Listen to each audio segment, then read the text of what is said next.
미국 국적이죠. 조현민 전 대한항공 전무를 등기 이사에 불법으로 올렸던 진에어의 사업 면허 결국 취소되지 않았습니다.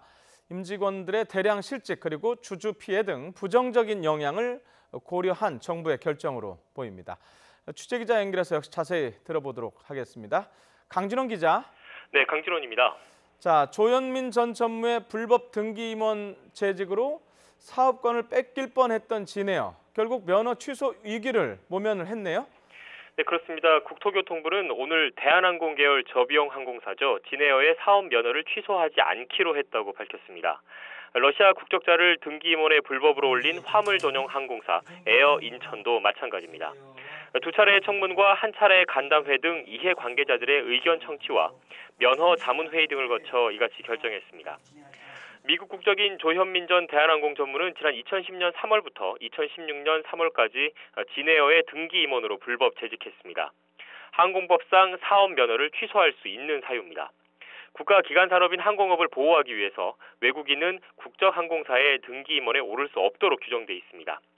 하지만 정부는 고심 끝에 엄격한 법 적용은 하지 않기로 했습니다. 진에어가 항공법을 위반한 사실은 명백하지만 면허 취소에 따른 부정적 영향이 더 크다고 판단했기 때문입니다. 자, 그러니까 결국에 면허를 취소를 할 경우에 예상이 되는 후폭풍이 만만치 않다는 점을 고려했다는 거죠? 네, 그렇습니다. 지난 6월 말 기준으로 공시된 진에어의 직원은 1,900명에 육박합니다. 협력업체 임직원도요, 10,000명에 달합니다. 진에어의 사업 면허를 취소할 경우 이들 직원의 생계는 직접적인 타격을 받습니다. 이 때문에 진에어 직원들은 면허 취소를 반대하며 집단 반발에 나서기도 했습니다. 잘못은 한진그룹 오너 일가와 국토부 공무원들이 저질러 놓고 그 책임은 직원들에게 떠넘기고 있다는 비판이었습니다. 사업권을 뺏을 경우 진에어의 주식을 보유한 주주들의 피해는 물론 승객들의 불편도 불가피합니다. 또 조 전 전무가 앞서 말씀드린 대로 2년여 전에 등기임원에서 내려와서 현재는 면허 결격 사유가 해소됐다는 논란도 여전한 상태였습니다. 가뜩이나 경제가 안 좋은 상황에서 정부로선 큰 부담일 수밖에 없는 사안들인 겁니다. 정부는 그러나 면허 유지와 별개로 갑질 경영 논란을 일으킨 진에어의 책임은 묻기로 했습니다. 신규 노선과 부정기편 운항 허가, 신규 항공기 등록 등을 제한하기로 했습니다.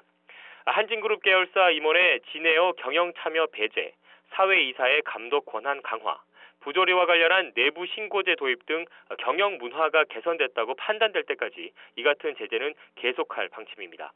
조양호 회장 등 한진그룹 오너 일가를 겨냥한 조치라는 분석이 나오고 있습니다. 지금까지 국토교통부에서 YTN 강진원입니다.